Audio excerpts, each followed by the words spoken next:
রসমালাই হচ্ছে most favourite একটা মিষ্টান্ন আমার কাছে। তো আমার সাথে, সাথে আমার ২ বেবিরও খুব বেশি পছন্দের আলহামদুলিল্লাহ। আগে দিনাজপুরের সানন্দা আর পাবনা সুইটসের রসমালাইটা খেতাম। খুবই অসাধারণ লাগে। নিজের ডিস্ট্রিক্ট বলে বলছি না। আসলে দিনাজপুরের রসমালাইটা যারা টেস্ট করেছেন তারাই একমাত্র বলতে পারবেন। কে, কে দিনাজপুরের রসমালাইটা খেয়েছেন? অবশ্যই কমেন্ট সেকশনে জানাবেন। দেখতে চাই আমার মন্তব্যের সাথে আপনাদের মন্তব্য মিলে কিনা। আসসালামু আলাইকুম এভরিওয়ান। ওয়েলকাম করছি NNNZ ফ্যামিলি মালয়েশিয়ার ৯৮তম লং ভিডিওতে। আশা করছি আপনারা সবাই ভালো আছেন। তো আজকে যে রসমালাইটা দেখলাম এটা দিনাজপুরের রসমালাই না, এটা আমার হাতে করা রসমালাই। বাচ্চাদের জন্য রেগুলার ওয়েতে আমি যেভাবে রসমালাইটা বানিয়ে থাকি খুব শর্টকাট ওয়েতে, তো সেটাই আপনাদের সাথে একটু শেয়ার করতে চাচ্ছি।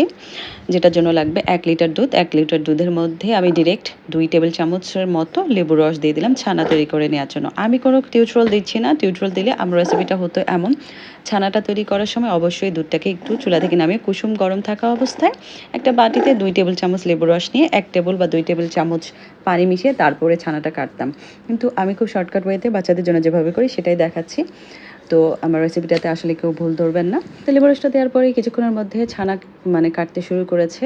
এই পর্যায়ে দুধটাকে একবার আমি স্প্যাচুলা দিয়ে নেড়ে দিচ্ছি। আস্তে আস্তে পানি থেকে ছানাটা আলাদা হতে থাকবে। ছানা কেটে যাওয়ার পরে একটা স্ট্রেইনারে আমি ছানা থেকে পানিটা ঝরিয়ে দিয়ে ১ লিটার দুধে আসলে ১ কাপের মতোই ছানা হওয়া সম্ভব। তো সেই কারণে আমি আরেকটু বেশি করে নেওয়ার জন্য ১ চা চামচ আমি ময়দা, ১ চা চামচ সুজি, ২ চা চামচ চিনি অ্যাড করে নিচ্ছি।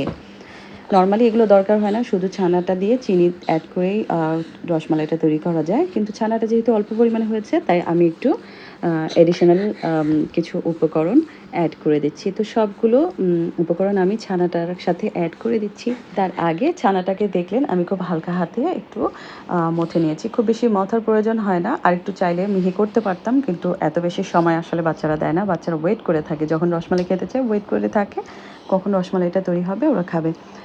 তো সুন্দর মতো ছানাটাকে মথে নেওয়ার পরে সব উপকরণগুলো মিক্সড করে নেওয়ার পরে আমি ছোট ছোট রসমালাইয়ের শেপ দিয়ে নিচ্ছি। খুবই ছোট ছোট করে নিচ্ছি।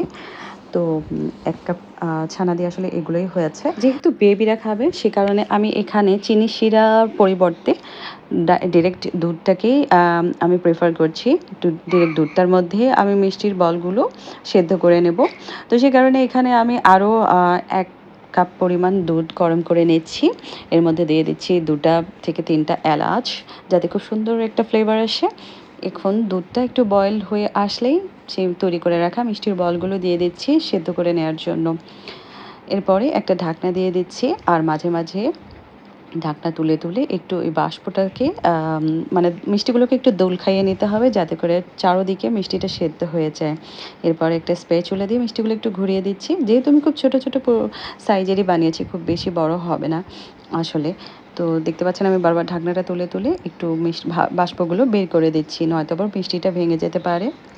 মিষ্টিগুলো সিদ্ধ হয়ে গেলে তুলে আলাদা একটা বাটিতে ঠান্ডা করতে দেব, আর সেই বেঁচে যাওয়া দুধটা দিয়েই আমি রসমালাই শিরাটা তৈরি করে নেব। রসমালাইয়ের মধ্যে যে খুব সুন্দর একটা কালার আসে, সেই কালারটা নিয়ে আসার জন্য ২ টেবিল চামচ চিনিকে ক্যারামেল তৈরি করে নিয়েছি। এখন যে দুধটা আলাদা করে রেখেছিলাম সেই দুধটা গরম অবস্থাতেই অ্যাড করে দিচ্ছি, যাতে করে কোনো দানা না থাকে। নেড়ে নেওয়ার পর ক্যারামেলটা যখন দুধের সাথে মিশে যাবে, আর কোনো দানা দানা ভাব থাকবে না, সেই পর্যায়ে আমি আরেকটু ২ টেবিল চামচ পরিমাণ দুধ অ্যাড করে দিচ্ছি এই দুধটাকে ঘন করে নেওয়ার জন্য। রসমালাইয়ের যে একটা ক্রিমি ক্রিমি টেক্সচার আসে সেই টেক্সচারটা আনার জন্য। চাইলে এখানে আমি কনডেন্স মিল্কটা অ্যাড করতে পারতাম, কিন্তু এখানে আমি ডিরেক্ট দিচ্ছি। যেহেতু বাচ্চারা আসলে দুধ ডিরেক্ট খেতে চায় না, কোনো বেবি মনে হয় খেতে চায় না, তাদেরকে একটু ঘুরিয়ে ফিরিয়ে দুধ দিয়ে এটা ওটা আইটেম বানিয়ে খাওয়ালেই আসলে দুধটা খাওয়ানো সম্ভব। তো এখানে দেখেন এই দুধটা ঘন হয়ে গেছে। এই পর্যায়ে আমি নামিয়ে ঠান্ডা করে নিয়েছিলাম। ঠান্ডা হয়ে যাওয়ার পরে সেই যে রসমালাইয়ের যে বলগুলো আলাদা করে রেখেছিলাম সেগুলো মিক্সড করে নেওয়ার পরে ১ ঘন্টা ফ্রিজে রেখেছিলাম। তো তো এই ছিল আজকের আমার ছোট বাচ্চাদের জন্য রসমালাই রেসিপি। কেমন লেগেছে অবশ্যই জানাতে ভুলবেন না। আর ভিডিওটা যদি ভালো লেগে থাকে তাহলে লাইক, ফলো ও শেয়ার করে সাথে থাকবেন। আল্লাহ হাফেজ।